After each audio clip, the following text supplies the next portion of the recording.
শিৱসাগৰতে যিহেতু পানী উঠিছে আৰু তোমালোকৰ ঘৰটো কি পানী উঠিলে নি? পুৰা পানী একদম পুৰা পানী ন? এবুকু পানী চব মানে চব বস্তু শেষ আৰু তেওঁলোকৰ নিজৰ ঘৰখনৰ অৱস্থা নাই, তাৰপিছতো তেখেতে বান সাহায্য দিবলৈ আহিছে।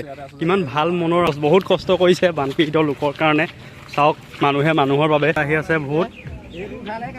ৰাতিপুৱাই পুৱাই গাড়ী আহি গ'ল আৰু জল্দি জল্দি যাব লাগে।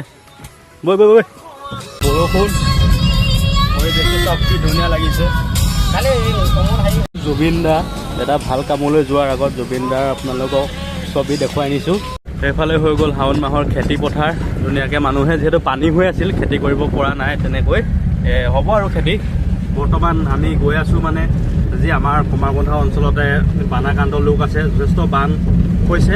আমাৰ বচা বৰলোৱা হওক, বকতিয়াল ফালে হওক বা শালিকীহাট ফালে হওক যথেষ্ট পৰিমাণে বান হৈছে। বানত সাহায্য দিবলৈ বুলি আজি আগবাঢ়ি গৈ আছোঁ। মোৰ লগত আছে তলৈ আছে লোহিত, সেইফালে আছে ধুনু আছে। পথাৰত হাল বাই আছে দেখিবলৈ পাইছে। লগতে ৰাস্তাটো চাওক আপোনালোকে, আজিৰ দিনতো এনেকুৱা ৰাস্তা। এইটো হৈ গ'ল আমাৰ, আগতে আছিলে গোলাঘাট সমষ্টিত অন্তৰ্গত, কিন্তু বৰ্তমান আছে দেৰগাঁও সমষ্টিত। এইফালে পথাৰ চুকৰ এইটো নামঘৰলৈ সোমোৱা ৰাস্তাটো চাওক। এইটো যাতে বনাই দিয়ে, অলপ মেৰামতি কৰি দিয়ে, তেতিয়া ভাল লাগিব। অনুৰোধ জনোৱা হ'ল আমাৰ স্থানীয় বিধায়ক মহোদয়ালৈ। এইফালেও পথাৰ আছে, আৰু যিহেতু বানাক্ৰান্তৰ বাবে আয়োজন কৰি থকা হৈছে এসাঁজ বনি আছে খিচিৰি। কিমান বনালে? 2 নম্বৰকৈ আহি এইফালে ল'ৰাকেইটা আছে। দেখুৱাই দিয়ক এবাৰ, একদম ধুনীয়াকৈ দেখুৱাই দিয়ক, বহুত ধুনীয়া হৈছে চাবলৈ। বহি ৰাতিপুৱা অহা তেনেদৰে তেওঁলোকৰ বাবে যোগাৰ কৰি থকা হৈছে। আৰু মই আছোঁ বৰ্তমান গোবিনৰ ঘৰত, আৰু গোমাই থকা হৈছে যিহেতু খানা। তাৰপিছত গৈ তাত দিবগৈ লাগিব আমি। ত' ওচৰতে যিহেতু বানাক্ৰান্ত লোকসকল আছে, তেওঁলোকৰ কথা চিন্তা কৰি তেওঁলোকৰ বাবে এসাঁজ আজি যোগাৰ কৰা হৈছে। ক'ত দিয়াগৈ হ'ব আজি খানা? খানা আমাৰ নকমোৱা লৈছোঁ, তাৰপিছত আকৌ মাউত গাঁও বৃহত্তৰ আমাৰ বানপীড়িত ৰাইজক আমি যোগান ধৰিবলৈ লৈছোঁ। আমাৰ অসম জাতীয়তাবাদী যুৱ ছাত্ৰ পৰিষদৰ কমাৰবন্ধা আঞ্চলিক সমিতিৰ ফালৰ পৰা সহযোগ কৰিছে। আমাৰ গোলাঘাট জিলাৰ পৰা সহায় সহযোগ কৰিছে। আৰু লগত আমাৰ গোটেই সদস্যখিনি এয়া পুৰা কামত লাগি আছে। যিয়ে প্ৰথম কালি দিয়া হ'ল, কালি নকমোৱাত দিয়া হ'ল। তেনেকৈ 5টা এবিধ পানী আৰু বিস্কুট, তাৰপৰা মমৰা ধূপ তেনেকৈ দিয়া হৈছে। আজি আমাৰ লঘু আহাৰ কৰিছোঁ। ধুনীয়া পদক্ষেপ লৈছে, ভাল লাগিছে দেখি। চ' ময়ো তেওঁলোকৰ লগতে সহযোগ কৰিবলৈ বুলি আজি আহিলোঁ। মই কমাৰবন্ধা আঞ্চলিকৰ উপসভাপতি হৈ আছোঁ এতিয়া। সভাপতি আমাৰ ঘৰতে সিদ্ধান্ত কৰিলে গোটেইখিনিয়ে, ইয়াতে বোলে কৰি পিনি ইয়াৰ পৰা লৈ যাম যেনিবা আমি। ঠিক আছে, যাম আৰু অলপ পাছতে ন? হয়, নিশ্চয় যাম। যিহেতু কামত লাগিব ল'ৰাবিলাক বোলে, সেইকাৰণে সকলোৱে খাই লৈছে। সেইফালে ধুব ধুনীয়াকৈ লৈ গৈ আছে আমাৰ ল'ৰাকেইটাই খিচিৰি। বহুত কষ্ট কৰিছে বানপীড়িত লোকৰ কাৰণে। চাওক, মানুহে মানুহৰ বাবে পূৰা কষ্ট কৰি আছে। আৰু আগত গাড়ী যিহেতু ৰখি আছে, তাত উঠাই দিব লাগিব। খিচিৰি লৈ যোৱা হৈছে আৰু পানী বটল বস্তু উঠাই থকা হৈছে, লোড কৰি থকা হৈছে। মানুহে মানুহৰ বাবে যিহেতু সহায়ৰ হাত আগবঢ়াব লাগিব, নহ'লেনো আগবঢ়াব কোনে? আচলতে ধনী বহুত মানুহ আছে, কিন্তু মনৰ ধনী আচলতে সকলো হ'ব নোৱাৰে। টকা থাকিলে আপোনাৰ কেৱল নহ'ব, এনেদৰে মানুহক সহায় কৰিব পাৰিব লাগিব। তেনেধৰণৰ মানসিকতা আপোনাৰ থাকিব লাগিব, তেতিয়াহে আপোনাক পৃথিৱীৰ জীৱশ্ৰেষ্ঠ মানুহ বুলি জ্ঞান কৰা হ'ব, যদিহে আপোনাৰ সহায় কৰাৰ মানসিকতা অকণ থাকে। আৰু আমি এতিয়া গৈ আছোঁ, গাড়ী আমাৰ ৰেডি, 2খনকৈ আমাৰ গাড়ী আছে। আৰু এইফালে পানী ল'ব লাগিব, খোৱা পানী, ড্ৰাম উঠি গ'ল।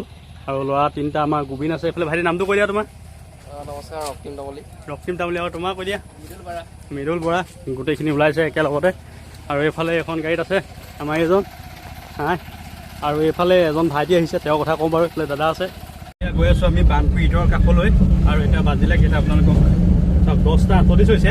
10:38 আমি গৈ আছোঁ, যিহেতু 11মান বজাত তেওঁলোকে খাব পৰাকৈ আচলতে যোগাৰ কৰা হৈছে। ত' ৰাতিপুৱাৰ সাঁজ তেওঁলোকক দিওঁ বুলি অসম জাতীয়তাবাদী যুৱ ছাত্ৰ পৰিষদে মন লৈছিল। আৰু তাৰ আপাহতে ময়ো আজি যাব পাৰিছোঁ তেওঁলোকৰ লগত। যিহেতু মই সংগঠনৰ নহয় তেওঁলোকৰ, তথাপিতো তেওঁলোকৰ লগত যোগদান কৰিছোঁ। ভাল কামত সদায় মই থাকিম তেওঁলোকৰ লগত, কথা দিছোঁ এইটো। যিহেতু বেছি সময় নালাগে, ইয়াৰ পৰা প্ৰায় 10-15 মিনিট লাগিব। আৰু তাৰ পৰিস্থিতিটো আপোনালোকক দেখাই, ইমানেই ভয়াৱহ পৰিস্থিতি নহয় আচলতে। বান যোনটো অঞ্চলত হয়, যাৰ ঘৰত হয়, তেওঁলোকেহে আচলতে বুজি পায়, বা সেই দুখখিনি আমি বুজি পাব লাগিব। আৰু দুখখিনি বুজি পাই তেওঁলোকক পৰ্যাপ্ত পৰিমাণে সহায় সহযোগিতা কৰিব লাগিব। কেৱল যে চৰকাৰলৈ অপেক্ষা কৰিম তেনে নহয়, আমিও হাতে কামে লাগিব ওচৰৰ মানুহখিনিও। বিশুদ্ধ খোৱা পানী উঠাই থকা হৈছে গাড়ীত। যিহেতু বান পৰিস্থিতি যথেষ্ট ভয়াৱহ আৰু দুখ লগা পৰিৱেশ, তাৰ বাবে আজি হিমন্ত বিশ্ব শৰ্মা ডাঙৰীয়া অসমৰ মুখ্যমন্ত্ৰী নিজে আহিছে তেওঁলোকৰ খবৰ ল'বলৈ। ভাল লাগিছে, মুখ্যমন্ত্ৰী ডাঙৰীয়াই আমাৰ কমাৰবন্ধা দৰে এক অঞ্চললৈ আহিছে, তেওঁলোকৰ মানে অসুবিধাসমূহৰ কথা জানিবলৈ আহিছে আৰু পানী ফুল্টি হৈছে আৰু তাৰ পাছতে যাম। আৰু আমাৰ কমাৰবন্ধা ব্ৰিজৰ কাম পুৰা চলি আছে, এইফালে দেখিছে পিলাৰবিলাক বনোৱা হৈছে আৰু ৰাস্তাটো আগতে একদম যাব নোৱাৰা অৱস্থা নাইকিয়া, কিন্তু বৰ্তমান ভাল কৰি দিছে যিহেতু হিমন্ত বিশ্ব শৰ্মা ডাঙৰীয়া আহিল। পানীৰ কাৰ্টন আনি আছে আমাৰ মাইকেল দাই ধুনীয়াকৈ।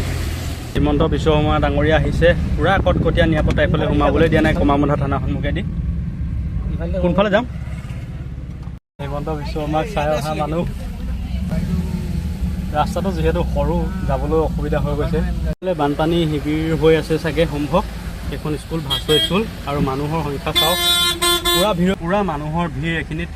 অলপ আগতে যিহেতু হিমন্ত বিশ্ব শৰ্মা ডাঙৰীয়াই এইটো ৰাস্তাৰে ওলাই গৈছে, অলপ দূৰ গৈ আমি পাম, আপোনালোকক দেখাম পৰিস্থিতি কেনেধৰণৰে হৈ আছে, পানী শুকাইছে নে নাই, পানী বাঢ়িছে নি। আৰু এইফালে পানী পানী পানী পানী, ৰাস্তাত পূৰা পানী হৈ আছে চাওক, পানী 1 আঁঠুমান পানী হ'ব এইখিনি জেগাত। আৰু মানুহৰ ঘৰতো পানী উঠিছে, এইফালে পানী, এইফালে চাওক ঘৰত পানী, পূৰা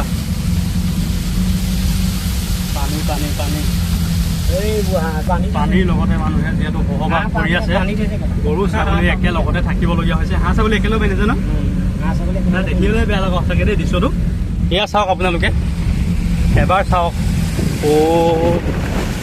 সঁচাকৈ দেই, এয়া চাওক গৰু একদম ওপৰত বান্ধিব লগা হৈছে তেওঁলোকে।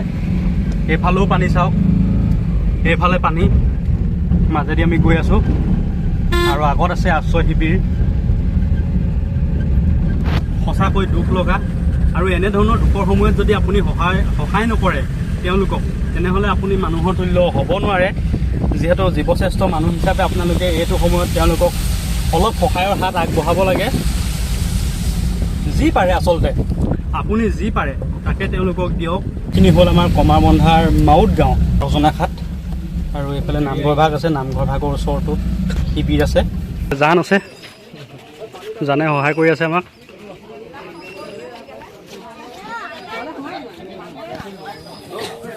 আমি অকণমান যি পাৰিছোঁ ৰাইজক দিবলৈ চেষ্টা কৰিছোঁ, আপোনালোকে খালি ইয়াতে সন্তোষ হ'ব বুলি আমি আশাবাদী। আৰু আমি জিজ্ঞাসা অধিকাৰ দুআষাৰ ক'বলৈ অনুৰোধ জনাইছোঁ। চৰকাৰ আজি এই বানপীড়িত অঞ্চল, বিশেষকৈ ৰজনাঘাট অঞ্চলত আমি আহি উপস্থিত হৈছোঁ আপোনালোকৰ লগত সহভাগী হ'বৰ কাৰণে। যিহেতু বানে গোটেই অঞ্চল বিধ্বস্ত কৰিছে, পশুধনকে ধৰি বিভিন্ন ধৰণৰ সামগ্ৰী ইতিমধ্যে বানে উটুৱাই নিছে। গতিকে আমি আপোনালোকৰ সহভাগী হৈ বিভিন্ন ধৰণৰ যিখিনি ক্ষতি হৈছে আমি বুজি ল'বৰ কাৰণে আহিছোঁ, আৰু সামান্যতম আমি কিবা লঘু আহাৰ লৈ আনিছোঁ। গতিকে এইখিনিকে আপোনালোকক আমি দি যি কেনেধৰণে উপকাৰ কৰিব পাৰোঁ সেইটো আমি নাজানো। গতিকে আমি ভাবিছোঁ প্ৰতিটো মুহূৰ্তত যুৱ ছাত্ৰ পৰিষদে ৰাইজৰ হকে কাম কৰি আহিছে। গোটেই বিভিন্ন দুৰ্গতিৰ সময়ত আমি এতিয়াও আমি ৰাইজৰ বিপক্ষে নাযাওঁ, ৰাইজৰ লগত সদায় আমি থাকি কাম কৰি যাম। আৰু অহাকালিলৈ আমি শিৱসাগৰ, বিশেষকৈ বহুত ক্ষতি হৈছে শিৱসাগৰ, নাজিৰা, চৰাইদেউকে ধৰি সেই অঞ্চলতো আমি পৰিভ্ৰমণ কৰিব, আমি গোটেই অঞ্চলখিনি আমি কালি পৰিদৰ্শন কৰিম। আমাৰ কেন্দ্ৰীয় সমিতি এটা সজাতি দল যাম। গতিকে আজি পোনপ্ৰথমে আপোনালোকৰ মাজত আমি উপস্থিত হৈছোঁ যে সকলোকে যাতে বান বিধ্বস্ত অঞ্চলৰ ৰাইজে যাতে সকলো চৰকাৰৰ পৰা যিখিনি পাবলগীয়া সুবিধাখিনি যদি পায় সেয়া খিচিৰি ইয়াতে ভাগ কৰি দিয়া হ'ব তেওঁলোকক, সকলোকে ধুনীয়াকৈ দি থকা হৈছে। এফালে পানী দি থকা হৈছে, বিশুদ্ধ খোৱা পানী তেওঁলোকক কেনৰ সহায়ত। তেখেত আহিছে শিৱসাগৰৰ পৰা, শিৱসাগৰতে যিহেতু পানী উঠিছে। আৰু তোমালোকৰ ঘৰতো কি পানী উঠিলে নি? পূৰা পানী, একদম পূৰা পানী ন, এবুকু পানী, চব মানে চব বস্তু শেষ আৰু চব বস্তু শেষ, উলিয়াব নোৱাৰিলে। আৰু ঘৰ মানুহ ক'ত আছে তোমালোকৰ? ৰাস্তা ওখ জেগাত আছে। মই ভাইটিক এটা কথা কাৰণেই দেখুৱাইছোঁ, চাওক শিৱসাগৰত কিমান পানী। আচলতে নাজিৰা হওক, জাঁজি হওক, আমগুৰি হওক, এইবিলাক অঞ্চলত আগতে পানী নহয়, কিন্তু এইবাৰ হৈছে নহয় জানো। তাৰপিছতো তেওঁলোকৰ নিজৰ ঘৰখনৰ অৱস্থা নাই, তাৰপিছতো তেখেতে বান সাহাৰ্য দিবলৈ আহিছে। কিমান ভাল মনৰ হ'ব লাগিব। লৈ গৈ আছে এটা ঘৰত পানী উঠিলে, সোমাই আছে ন,